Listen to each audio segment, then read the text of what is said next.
colleagues that I'm working with today are Stella, Jonah, Jewel, Catrice, and we are talking to you about Jugo Juice and its microeconomics perspective. Jugo Juice is born right here in Canada, and Jugo Juice isn't just another smoothie chain, it's homegrown. Today we are going to talk to you about our agenda here today. So our introduction, the relevance of economics, demand and supply, elasticity, the short and long run, average and marginal costs, market structure, pricing strategies, recommendation, and conclusion.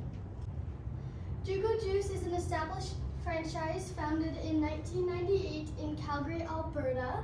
The vision was to offer a unique combination of high quality, made-to-order fresh juices, smoothies, and an assortment of grilled wraps, grilled flatbreads, and breakfast features, and an assortment of grab-and-go snacks options. Our target markets are any ages between 8 and 80.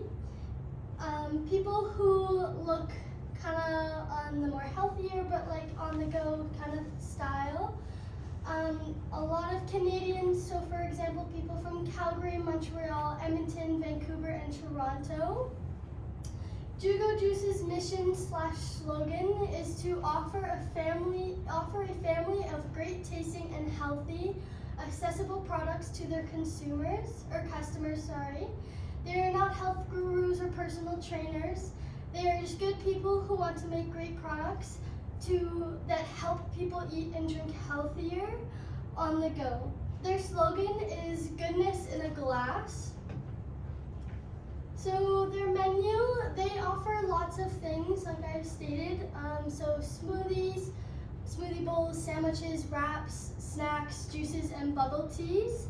So the top most popular ingredients in their smoothies are bananas. It's top number 1. They're in 8 of the smoothies that they offer. Apple juice is a second, coming in with 8 as well. Whey protein powder, chocolate and vanilla, and strawberries and mango come in at 5th as they're in like 5 of the smoothies. The relevance of economics. So understanding economics to promote the business and make better business decisions is very important. So we need to understand very small principles. For example, marginal costs, opportunity costs, all of those little things help us better make decisions. For example, on pricing, market strategies, all that kind of stuff. It helps promote that way. So I'm going to pass it on to Jonah. Now, we're going to talk about what is the demand for Jugo Juice. The first one is growing health-conscious culture.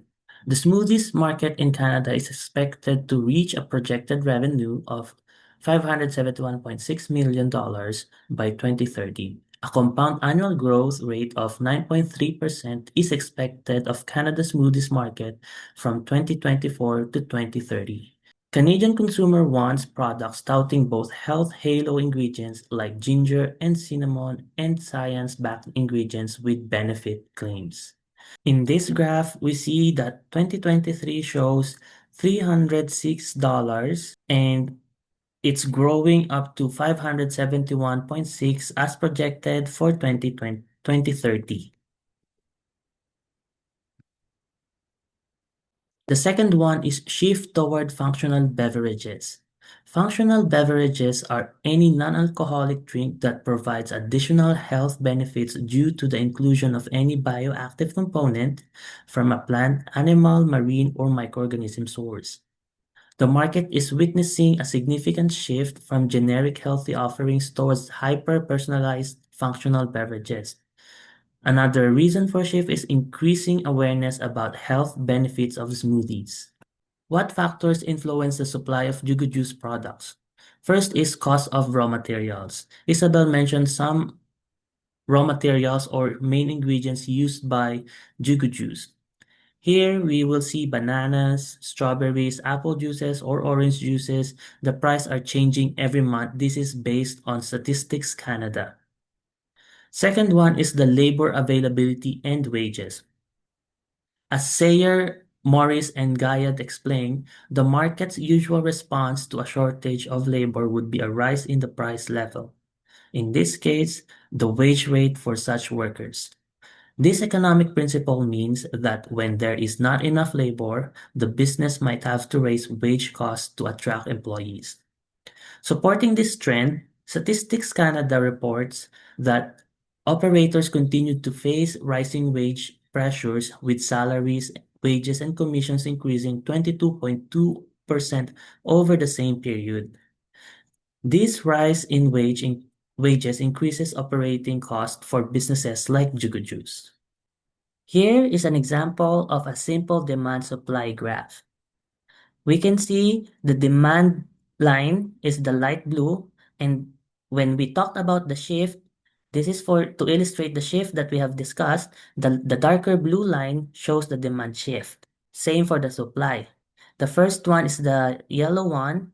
When the shift happened, it is represented by the orange one. According to Investopedia, the elasticity of demand measures how a change in price affects a product's demand. If a price change causes a big change in demand, the product is considered elastic. But if the change in demand is small or unchanged, the the product is inelastic. This means that if the price of the product rises, many consumers will buy less or stop buying at all. However, if the price stays the same or barely change at barely change, consumers usually continue to purchase the products. When we look at Jugo Juice, it's definitely faces competition. A study showed by HTF Market Intelligence shows that companies like Booster Juice, Smoother Kings, Daily Harvest, Freshly, Juicery, and many others are all part of the same industry.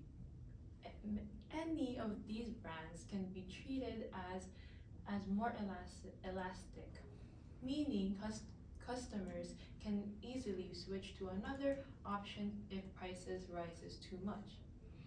Now, now let's look at four income elasticity.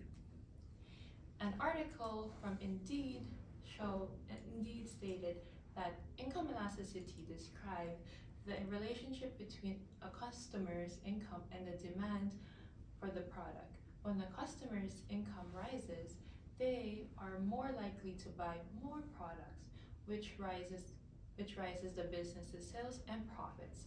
But if their income decreases, they will buy less, which hurts the sales. According to Pricelistio reports that the average price for Jugo Juice's menus item is $7.79. For me personally, I might consider switching to one of the alternative um, smoothie brands if the Jugo Juice's products becomes too high. In the short run, Jugo Juice franchisees face two main categories of costs, fixed and variable. Fixed costs remain constant regardless of how many smoothies are sold. MTY Group states that the total initial investment is between $225,000 and $350,000, which includes rent, leasehold improvements, and machinery. These are unavoidable costs once the business is open. Variable costs, however, rise as production increases.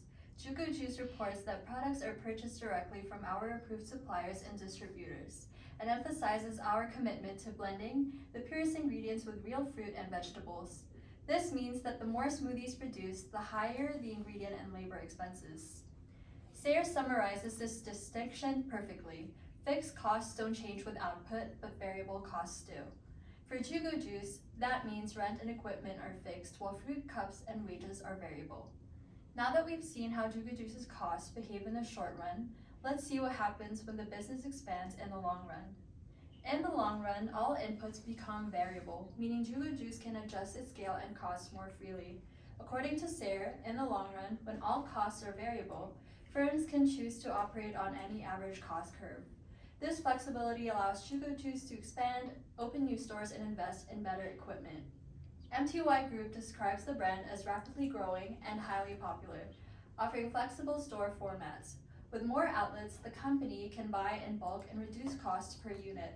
That's what we call economies of scale. Statista predicts that Canada's smoothie and juice bar industry will grow from $733 million to $877 million by 2029. As demand rises, Jugo Juice benefits from MTY's volume buying power and lower prices.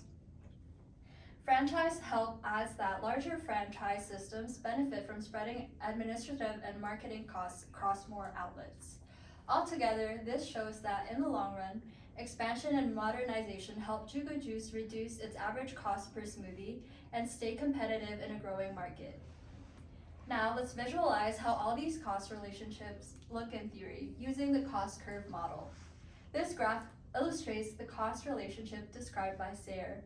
The marginal cost curve intersects the average cost curve exactly at the bottom of the average cost curve.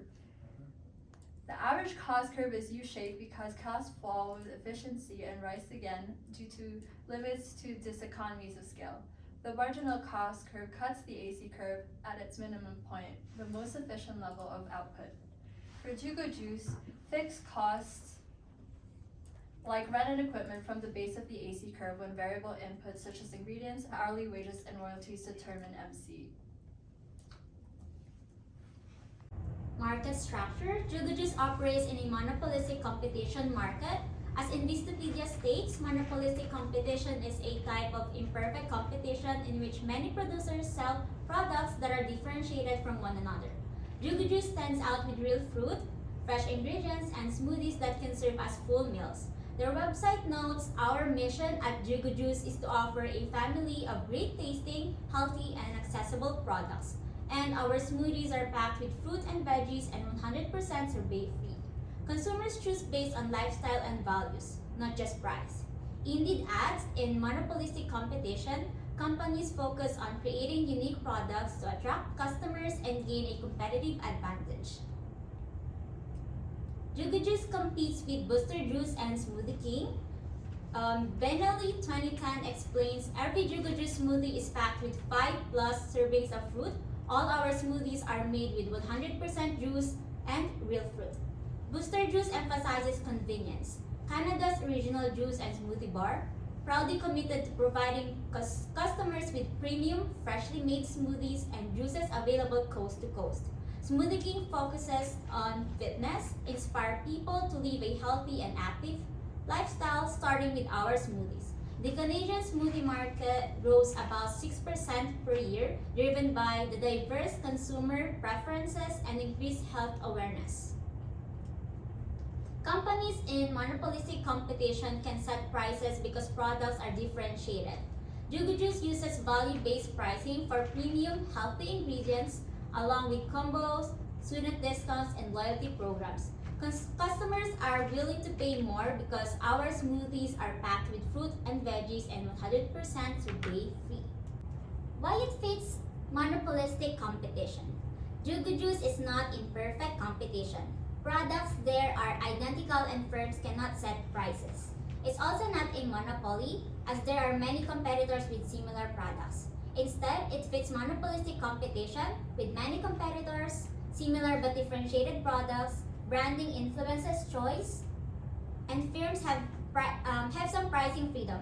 In these firms, in monopolistic competition, businesses can influence prices because their products are slightly different from competitors. Here's our recommendations from the consumer perspective. First, offer affordable and flexible size options. As stated in Principles of Microeconomics, if demand is elastic, then decreasing price will increase total revenue. Second is enhance the existing loyalty program with personalization. From the business perspective, first is the strengthen supplier relationships. Last is use demand data to optimize pricing and inventory. If Jugo Juice doesn't follow these recommendations, it may face a higher production cost, weaker customer loyalty, and reduce competitiveness in a fast-growing market. Without using microeconomics insight, the companies risk inefficient pricing, supplies issues, and missed opportunity to attract and retain consumers. Thank you.